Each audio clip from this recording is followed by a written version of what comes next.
Hey everyone, I'm Becky, I'm Sarah. and we're doing Bickering Book Reviews. Today we were talking about The House of Saphir by Marissa Meyer, which I feel like I got the audio arc off of NetGalley, but then it was on Libro, and I prefer Libro because it lets me adjust the speed better. Yeah, I listened to it off NetGalley. So So, I need like a 1.3, 1.4. NetGalley only lets you do 1.25, 1.5, and 1.25 is too slow, 1.5 is too fast. this is So this is a new fairy tale retelling from Marissa Meyer, which I know a lot of her books are. Not all of them. There are ones that aren't.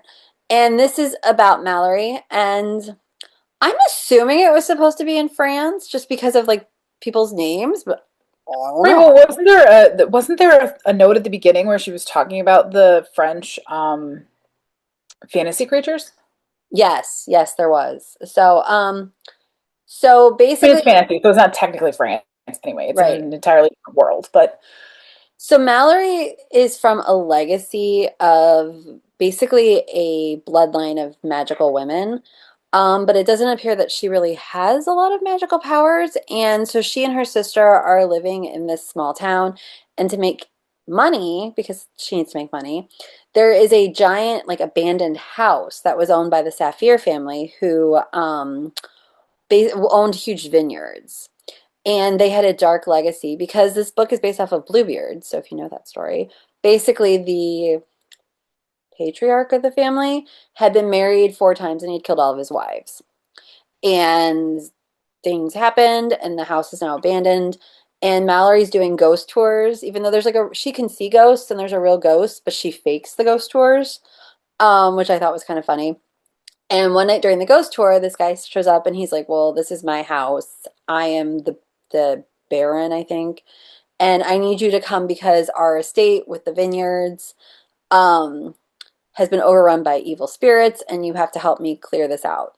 And Mallory's like, "I don't want to, but she needs the money, and she's getting in trouble because people are like, she's faking being magical."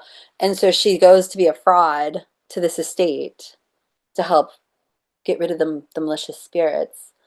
Um, but once she gets there, it turns out there is a bad spirit. She can see the ghosts, so she might be able to solve it. And if not, she's going to fake it until she makes it. And of course, the Baron, who's around her age, is cute and she's kind of drawn to him. But maybe he's one of the reasons that things are going bad. So, can she survive? Can she get rid of the ghosts? Can she figure out what's going on? What happened to her magic? And it's like, that's about it. That sums it up, right? yeah, that's good enough. It's good Yeah. enough. Like it gives you the You basic plot you don't want points. to give away things, You don't, right? and you don't get lost in all the details. Yes. Um, no, I Mallory was funny. Like I feel like this was for me, Gilded was really dark and it was really hard to read through. But this gives me kind of glimpses back into like your Cinder world, This right? felt Like, very similar to, like, not okay, so it felt similar in tone to Cinder, but it didn't feel like she was just rehashing Cinder. Like the yeah, characters I are mean, developed on their own. this one's definitely darker than Cinder, Yes. I think. Well, it's Um, Bluebeard, right? it's definitely darker. But it was fun. It was fun. It was funny, even though it was darker, it was fun. And it's And I longer, but it really moved pretty quick. it moved really quick and it was enjoyable. I wanted to like keep reading.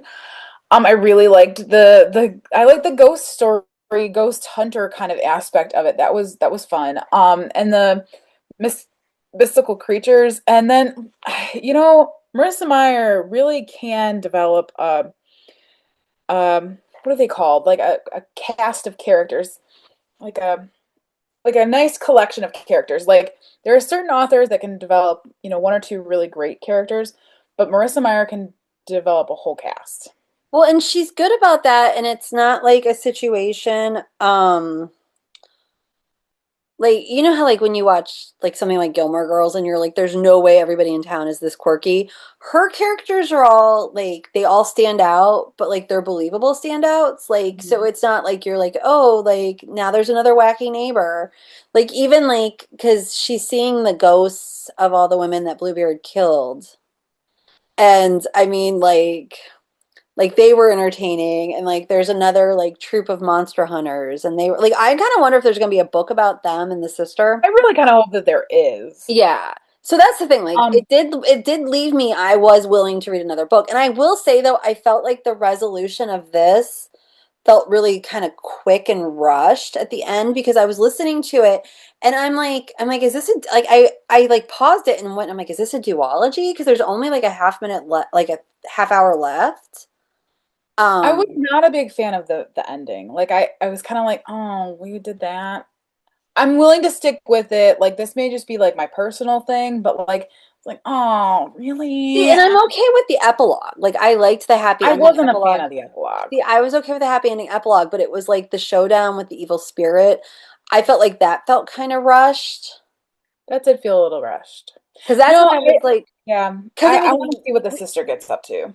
we were going like up to a point and like I'm like, oh, so like this is the climax and there's only like a half hour left. How are so I assumed there was gonna be a second book, but I think this was written as a standalone with the potential for a second Oh, book. really? Because honestly, she set it up in such a way that like you could technically there are seven gods, and there's kind of the reference to collecting seven different god gifts. Like you could feature a different book for each god gift, but that's whatever. I don't want to get too far into it because I don't want to give anything away.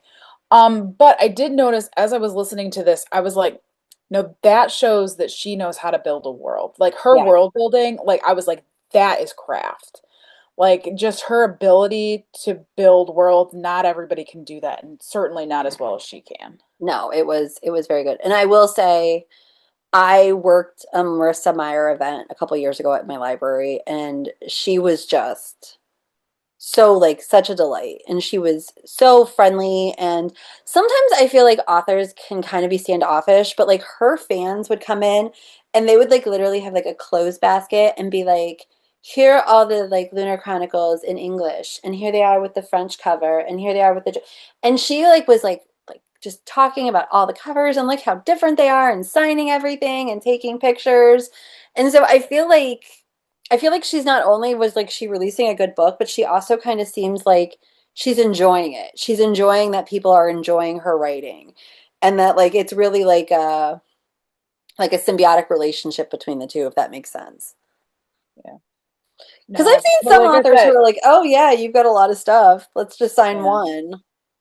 No, I just like I said, this book really kind of made me marvel at her world building. Yeah. Like it was so well done. I was just like, just I was marveling at it throughout. And But honestly, like I'm trying to think, like other than that like slight issue where the ending felt kind of rushed, I don't really have anything negative about it. The no, characters were it fun. was really good. And I feel like I was Hirsch, really nervous about like to be fair, I was super nervous about this I book was because I too. did not like the Gilded series. Like I did not. So I was and like I wasn't a big fan of like Heartless. Like there were some Oh, books I in like there Heartless. that like I was not and so like this brought me back in. I will say I feel like she's really good about character voices too. Like Mallory doesn't sound like the character in Gilded, and she doesn't sound like Cinder. So like I feel like everybody kind of has, and I think it's all in third person, but just like the way they talk. Because sometimes authors are like, yeah, this is a so and so character, or this is a so and so book. And I think that this it does like yes, it's a Marissa Meyer book, but I do think it stands on its own. Oh, completely. Should we just rate it? Yeah, let's go for it. Our rating starts at the top with 5 unicorns. We go down to 2 unicorns. If we don't like it, it is a horse. So I'm gonna give it a 4. I really did enjoy it. It's it's still not Cinder. Like I would not live and die for this book. Like, but it's really good. Like, and I will recommend it. And it's really well done. It's just I don't know. Like, it's not one of my personal. Like, it's not gonna like live on my personal fave shelf. You know what I mean? Right. So I will say, like, I wasn't sure. I'm at a 4 as well because I'm thinking about it. And to be quite honest, usually I'm like, oh well, this could be changed or this could be changed. And like I said, other than like that one little hiccup, which is really just a me thing, there really is nothing that needs to be bettered in this book. Yeah. And I think people who pick it up will enjoy it. And I think the ones who read Cinder when they were in fifth grade will find this and enjoy it. And the cover's Mhm. gorgeous, so I think people will pick it up. Oh yeah. So that is where we are on House of Saphir, and we'll see you around. Bye. Bye.